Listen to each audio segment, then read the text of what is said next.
வீரமும் ஈரமும் நிறைந்த இந்த மண்ணில் பல்லாண்டு காலம் மிக திறம்பட ஆட்சி புரிந்த அரசர்களுக்கெல்லாம் பேரரசராக இருந்த ஐயா பெரும்பிடுகு முத்தரையர் அவர்களின் சதய விழாவிற்கு அரசின் சார்பில் தமிழ்நாடு முதலமைச்சர் அண்ணன் தலைவர் தளபதி அவர்களின் சார்பில் இன்றைக்கு திருவுருவ சிலைக்கு மாலை அணிவித்து மரியாதை செலுத்தி வணங்கி இருக்கிறோம். எல்லாரும் போருக்கு போயிட்டு ஜெயிச்ச பிறகு வாகை மலர் சூடுவாங்கன்ற வரலாறு நமக்கு தெரியும். ஆனா போருக்கு போகும் பொழுது தன்னுடைய வெற்றியை உறுதி செய்துவிட்டு வாகை மலரை தன் கையோடு எடுத்து சென்ற ஒரு மாபெரும் மன்னர், ஒரு மாபெரும் வீரர், மாபெரும் ஆட்சி செய்த மன்னராக ஐயா பெரும்பிடுகு முத்தரையர் அவர்கள் மிகப்பெரிய ஒரு வழிகாட்டுதலாக திகழ்கிறார். எப்படி நம்முடைய மாண்புமிகு முதலமைச்சர் அவர்கள் தமிழக வெற்றி கழகம் என்ற கழகத்தை துவங்கும் பொழுது 2026 நாம் தான் வெற்றி பெற்று ஆட்சி அமைப்போம், நாம் தான் வாகை சூடுவோம் என்ற நம்பிக்கையை பெற்றார் என்றால், வாகை மலரை வெற்றியை போருக்கு செல்லும் பொழுதே உறுதி செய்து கொண்டு சென்ற ஐயா பெரும்பிடுகு முத்தரையர் அவர்களின் வழியில்தான் அதன்பால் நம்முடைய கொடியிலையுமே பார்த்தீங்கன்னா கழகத்தினுடைய கொடியில வாகை மலரை நம்ம வச்சிருப்போம். மிகப்பெரிய ஒரு மகிழ்ச்சியான தருணம், ஒரு சந்தோஷமான ஒரு தருணம் ஐயா அவர்களுக்கு மரியாதை செய்தது. இங்கு இந்த விழாவில் எங்களோடு கலந்திருக்கக்கூடிய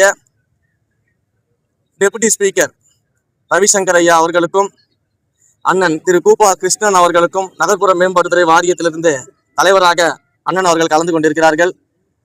அதே போல முசிறி எம்எல்ஏ அவர்கள் கலந்துக்கிட்டு இருக்காங்க. நம்ம மணப்பாறை எம்எல்ஏ கலந்துக்கிட்டு இருக்கிறாங்க. திருவெரும்பூர் எம்எல்ஏ கலந்துக்கிட்டு இருக்காங்க.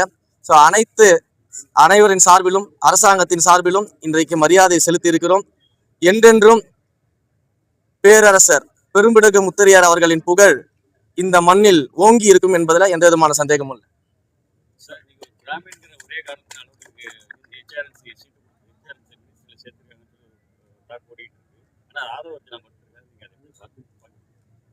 ஒரு விஷயம் நல்லா புரிஞ்சுக்கங்க, நம்மளுடைய கழகத்தினுடைய கொள்கை அப்படிங்கிறது மதச்சார்பற்ற சமூக நீதி. அதுதான் எங்களுடைய கொள்கையாக எங்க தலைவர் முன்னெடுத்தினார்.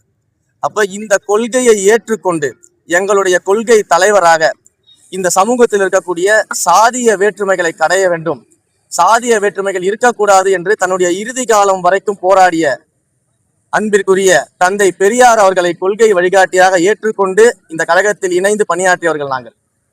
அனைவருக்கும் சம வாய்ப்பு, சம உரிமை கிடைக்க வேண்டும் என்ற நோக்கத்தோடு இந்தியாவில் மாபெரும் சட்ட புரட்சியை ஏற்படுத்திய அண்ணல் அம்பேத்கர் அவர்களை எங்கள் கொள்கை தலைவர்களாக ஏற்றுக்கொண்டு இந்த கழகத்தில் இணைந்தவர்கள் நாங்கள்.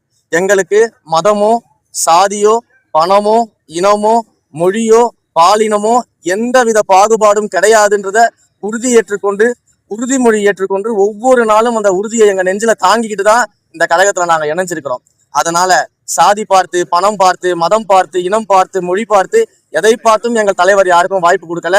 சேவை செய்யக்கூடிய மனநிலை இருக்குதா அப்படிங்கிறத பார்த்துதான் வாய்ப்பு கொடுத்துருக்கிறாங்க. சாதியை வைத்து இங்க பேச வேண்டிய அவசியம் கிடையாது. மக்களுக்காக இங்க சேவை செய்ய வந்திருக்கக்கூடிய எண்ணத்தை தான் நம்ம பார்க்கணும்.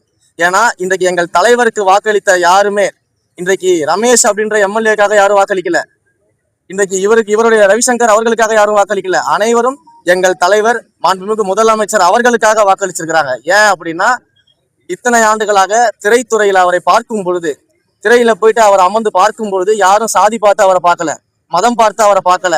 அவர் ஒரு அண்ணனாக, தம்பியாக, தங்க வீட்டு பிள்ளையாக நினைச்சிருக்கிறாங்க. அவர் நிறுத்திய கேண்டிடேட்ஸையும், அவர் இப்ப போட்டிருக்கக்கூடிய அமைச்சர்களையும் மக்கள் அப்படிதான் பார்க்கிறாங்க. சாதி பார்த்தெல்லாம் இங்க யாரும் எந்த விதமான பதவிகளும் வழங்கப்படல. எங்கள் தலைவருக்கு இது போன்ற பிரிவினை பார்க்கக்கூடிய எண்ணம் துளியும் கிடையாது. ஏனென்றால் எங்களுடைய கொள்கை தலைவராக தந்தை பெரியாரையும் அண்ணல் அம்பேத்கரையும் ஏற்றுக்கொண்டு வழிநடத்தக்கூடிய ஒரு மாபெரும் சக்தியாக நாங்கள் இன்றைக்கு இருக்கிறோம். நேற்று துறை அமைச்சர் பொறுப்பேற்று ஆய்வுக் கூட்டங்கள் பேசியிருக்கீங்க. கோயிலுக்கு வரவங்க மன நிம்மதியோட சாமி தரிசனம் செஞ்சுட்டு போகணும். நிறைய முதலிய திருக்கோயில்கள் இன்னும் பிரச்சனைகள் இருக்கு. அதாவது கட்டண தரிசனம், விரைவு தரிசனம், இந்த மாதிரி பிரச்சனைகள் இருக்கு. அதுக்கு ஏதாவது செயல்பட்டு பேசியிருக்கீங்களா? என்ன நடவடிக்கைகள்? நேற்று துறை ரீதியான முதற்கட்ட ஆய்வை நாங்க மேற்கொள்ளும் போது பல்வேறு பிரச்சனைகள் குறித்து நாங்கள் அதில் விவாதிச்சோம்.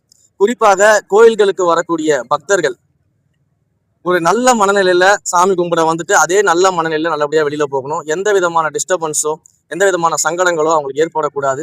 அதே போல கோவில்களில் இருக்கக்கூடிய கூட்ட நெரிசல்களை குறைப்பதற்காகவும், அதே போல கோயில்களில் நீண்ட நேரம் காத்திருக்கக்கூடிய சூழல்களை எல்லாம் வந்து கண்ட்ரோலுக்கு கொண்டு வந்து ஒரு டைம் மேனேஜ்மெண்ட் கொண்டு வருவதற்காகவும், க்ரௌட் மேனேஜ்மெண்ட் கொண்டு வருவதற்காகவும் பல்வேறு